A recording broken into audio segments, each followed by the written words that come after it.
Very impressive.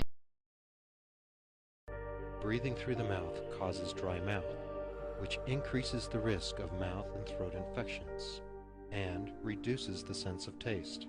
Breathing through the mouth also pulls all pollution and germs directly into the lungs.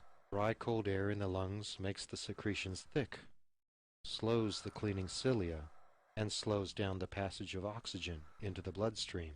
Ignoring nasal allergies increases the chance that you will develop asthma. It also makes asthma worse if you already have it.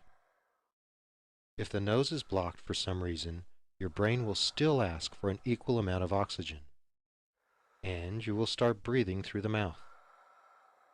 When the mouth is open, the lower jaw is likely to fall backward and your tongue and soft tissues sink down, narrowing the air passage.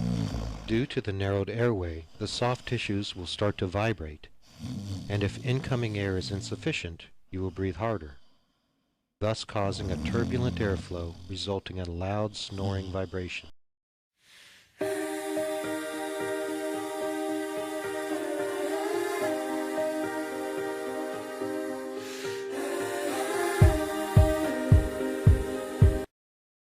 Breathe the right way, through the nose, the way ENT doctors prefer.